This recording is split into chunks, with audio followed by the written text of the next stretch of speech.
In times of universal deceit, truth is the only rebellion left. Hi, everybody. I'm Dr. Everett Piper, and this is The Rebellion. Today's show, let's just call it Abolishing the Department of Education 2.0. Why am I calling it that? Well, it's because the previous episode, if you watched it, was about this same thing, abolishing the Department of Ed. And I made the claim in that particular episode that it's probably the best thing that Donald Trump has ever done. And I explained to you why. But I want to give you a few more reasons and maybe dig a little bit deeper, pull back the curtain, if you will, and look into the reason why the abolishing of the Department of Education is not only a good thing, but it's critical if we want to reclaim the high ground in American culture, if we want to revisit some sanity, if we want our country to be good and virtuous, if we want our kids to know how to read and write and count and understand the basics of American civics, and if we want to teach them to be good people, virtuous people, moral people, we've got to get education out of Washington, D.C. We have to get education back into our local communities where you have authority and responsibility for what your children are taught. That's the bottom line. That's the basic logic of what I'm arguing today and what I tried to suggest in a previous episode. Local education is the only good education.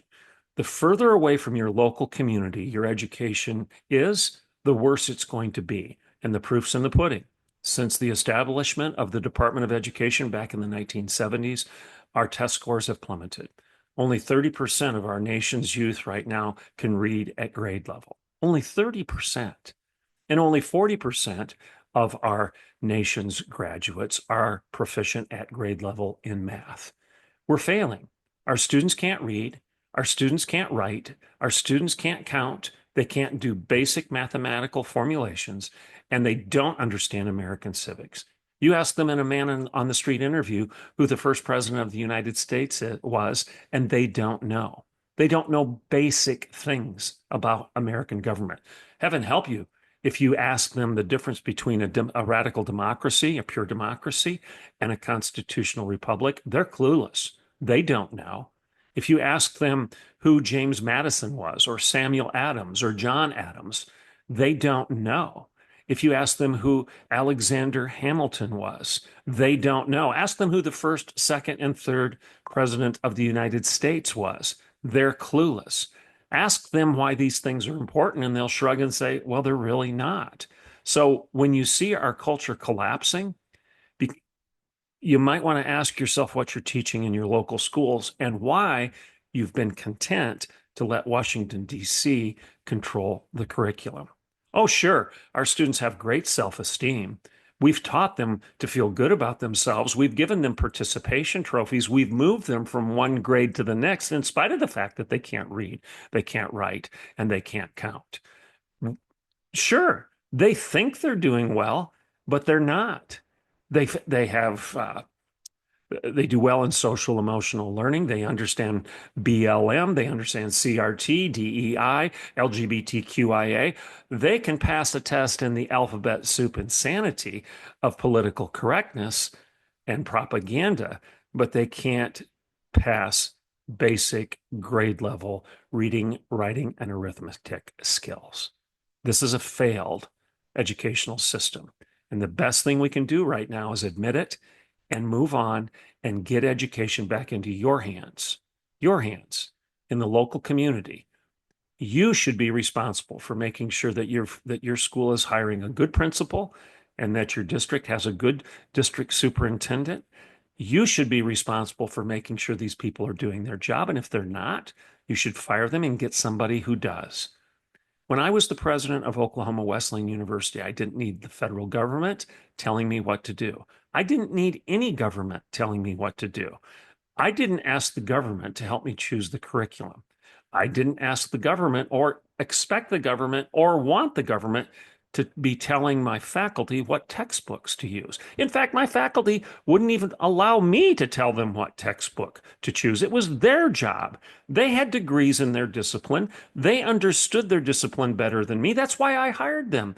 And if they weren't teaching well enough so that their students could pass a test and tell you that 2 + 2 = 4, guess what the solution was? You fire that faculty member and you go get one who can teach the truth, teach the facts, and transfer and transmit that knowledge on to their students so that their students can perform at a decent basic level. This isn't complicated. It's not rocket science. And here's the irony. All of these teachers that are working in your local public school went to colleges of education at these state universities of X, Y, and Z in every state across the union. They've got undergraduate degrees, if not graduate degrees, in education, in pedagogy, in andragogy, in curriculum, in educational administration. They're experts in this stuff. At least they should be because they've got degrees in it. Why in the world do you need somebody in some far off land in Washington, D.C. or San Francisco or Dallas, Texas, telling those teachers how to do their job? If they need to be told how to do their job, then the colleges of education that they went to must be doing a very crappy job in the first place because the teachers don't know how to teach. This is crazy. This is crazy. So today's show is the abolition of the Department of Education, call it 2.0, because I've already talked about this in one previous episode. So here's what we're going to do. Um, we will talk about, and I'm checking my notes here, we will talk about the need to abolish the Department of Education, basically on this premise. We're going to use the quote from Abraham Lincoln, who argued that what is taught in the classroom today will be practiced in your culture tomorrow. That's a paraphrase. I'll give you the exact quote later on in the show. And even the very evil despot, Adolf Hitler, said something very similar because he recognized the power of education. He said, let me control the schools and I will control the state. We're going to talk about the fact that federal control of education can be very detrimental and cause bad performance as well as bad behavior. Bad ideas, bad behavior. Ideas matter. That's today's show. Before we go any further, however, remember that the sponsor of the rebellion is equippingthepersecuted.org. That's equippingthepersecuted.org. Go back and watch the episode, a couple episodes before this one. That's an interview, about an hour-long interview of Judge Saul, who is the founder and director of Equipping the Persecuted. It's a fascinating interview where Judd talks about what they do. They provide food, housing, services, medical and otherwise, to these Christians in Nigeria who are being persecuted. They're losing their homes, they're losing their towns, they're losing their husbands who are being killed because they're pastors. Children are orphans because mom and dad have been martyred for their faith. Judge Saul in Equipping the Persecuted is going into Nigeria and they're helping these people. They're giving them food, they're giving them schools, they're providing orphanages, they're giving them medical supplies, they're taking care of these people in a way that nobody else is. And they're doing it in a very honest and open way with great integrity because they're committing to spend at least 80% of your gift dollar on the ministry itself rather than on their own salaries. And if you check into some of these nonprofits, sometimes that ratio is actually reversed. You think your money's going actually to the people in need, whereas 80% of your dollar is being used to pay the salary of the people that are raising funds. That's not what Judge Saul is doing. 80% or more of the money is going into the ministry itself, not to pay his salary or somebody else's. That's a good thing. Pay attention to that. That in and of itself should catch your attention. But as I've said in previous shows, one of the things that they do that's really unique is they go into the villages and towns in Nigeria and they teach these people how to defend themselves and how to secure their communities. They teach them how to stop the persecution before it happens. Rather than just being reactive afterwards, they're being proactive and stopping the butchery before it takes place. So go to equippingthepersecuted.org and make a tax-deductible gift today. So back to today's show. Ideas have consequences. Ideas matter. So in the previous episode on the Department of Education, I said that it's the best thing Donald Trump has done in his second term as president of the United States. And I really mean that because if you don't correct education, everything else you're doing is like putting a Band-Aid on cancer. You've got to get rid of the carcinogens that are causing the disease in the first place. And those carcinogens in our culture right now are the terrible ideas that are being propagated in your local schools. And don't suggest to me that it's not taking place at your schools. It's taking place in rural Oklahoma, Ohio. It's taking place in Nebraska and Kansas and Florida and every place across the nation. These terrible ideas this political propaganda, the DEI, CRT, LGBTQIA, social emotional learning, SEL, social justice warriors, SJW, this alphabet soup nonsense of neo-Marxism is prevalent across the spectrum. And the moral nihilism of the identity, political identity claims, the sexual identity claims, is pervasive. There's hardly any school that has been able to avoid it. Ideas matter. Ideas have consequences. And you know that something is desperately wrong with your society. You know it. You know it as well as I do. You know that something is desperately wrong with our society and that the bad behavior you're seeing on the daily news must have a cause. You know it's coming from somewhere. It just doesn't spring out of thin air. You understand that these juvenile antics that you're watching at our nation's capital didn't just spring out of a vacuum. You intuitively know that the immaturity that's so pervasive in your local communities, in these movements, like keying Tesla cars and burning down Tesla's charging stations. It's insane. It's crazy. Or somehow justifying the riots of Black Lives Matter during COVID, but while all the rest of us were told we couldn't go to church. Where did these terrible ideas and this bad behavior come from, and why is it acceptable? Well, I think all of you probably intuitively know that there has to be at least some correlation between that bad behavior and what is being taught in your local schools. Your government-run schools are likely the seedbed for our cultural crisis. What else could account? Ask yourself this. What else could account for this collective temper tantrum of nearly, not over, fortunately, it's not over 50%, but it's nearly 50% of the nation's electorate is having a temper tantrum right now because Donald Trump won. They don't care about the economy. They don't care about the corrections and the discovery of all of this, all these trillions of dollars of government waste that's been taking place. They don't care about that. They just have Trump derangement syndrome so severely that they bemoan everything associated with President Trump, his election, and every action he takes. What is why? Why is there such a bifurcated division within the United States right now, with 50% of the population thinking X and the rest of the population thinks Y, and X and Y are almost diametrically opposed? They're almost opposites. Why? What other explanation is there for the foolishness of 57 genders? Where did that come from? Or the insanity of preferred pronouns, or the misogyny of the trans movement, or the overt anti-Semitism that's rampant on our college campuses, like the Ivy League. Why else would so many people think securing our nation's borders is a bad thing and somehow wrong, or that purging our national government of trillions of dollars of bureaucratic embezzlement is a bad thing? Why? Why do people think this? Well, what we've taught in our schools is now bearing itself out in the behavior we're seeing in our streets. The exact quote from President Lincoln that I hinted at earlier, the philosophy of the schoolroom in one generation will become the philosophy of the government in the next. That's Abraham Lincoln. And then, like I said, even the evil Adolf Hitler understood the power of the classroom, the power of ideas, the power of education, of controlling the schools, when he said, "Let me control the schools and I will control the state." Close quote. So Piper paraphrased all of this. What's taught in the classroom will be practiced in Congress, in our colleges, and in our courts and our culture. Bad ideas are going to come home to roost.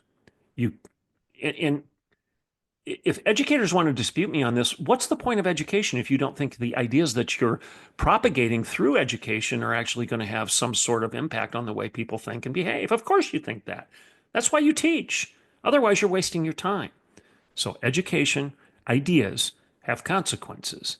They always matter. They always lead somewhere. There's no such thing as a neutral idea. They don't lie fallow. They always produce fruit. Good fruit, bad fruit. Good ideas, good fruit. Bad ideas, bad fruit. So another way to say this is whether selfish or sacrificial, good behavior, bad behavior, selfish behavior or sacrificial behavior.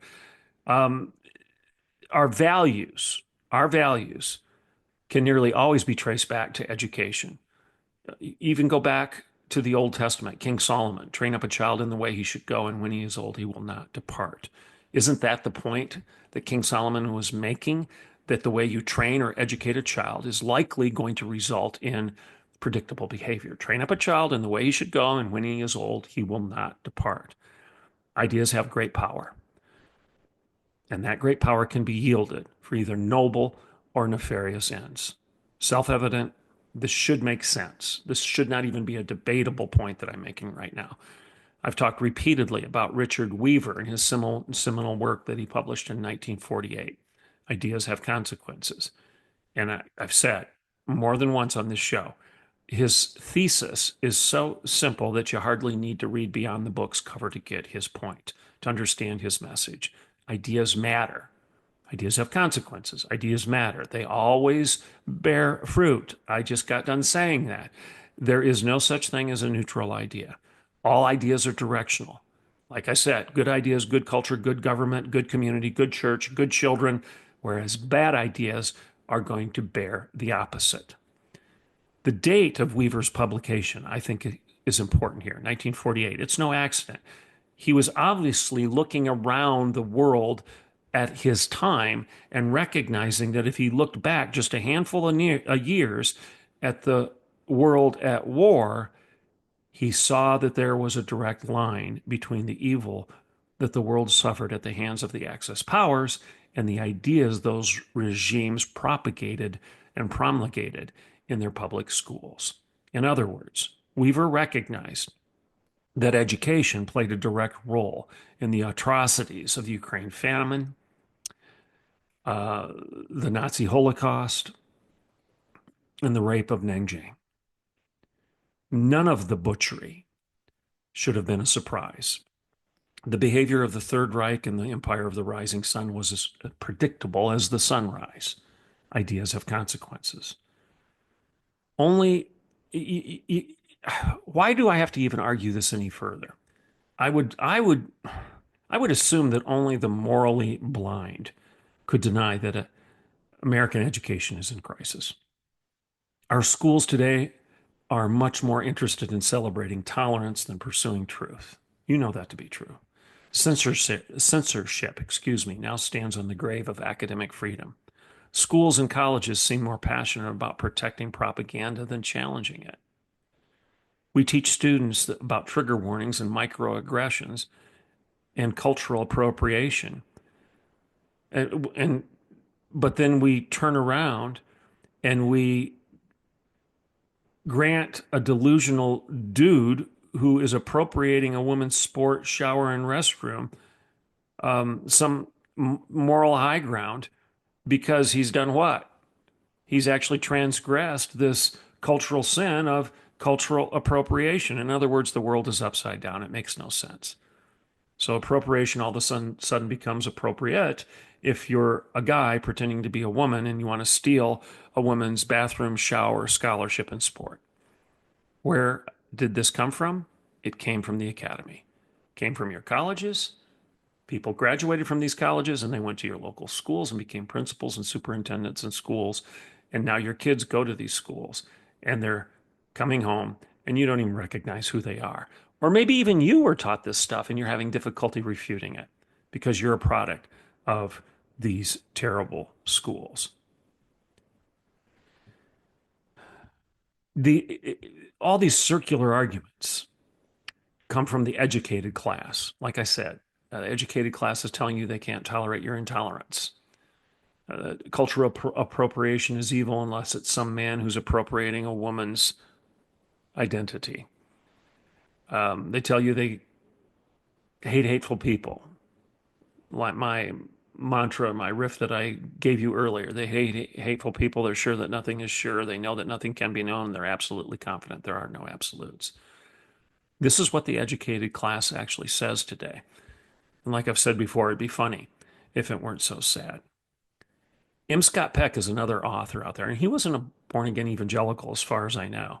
So there's a lot that M. Scott Peck wrote and said that I don't agree with, but one of the things that he was very prescient on was his commentary about people of the lie.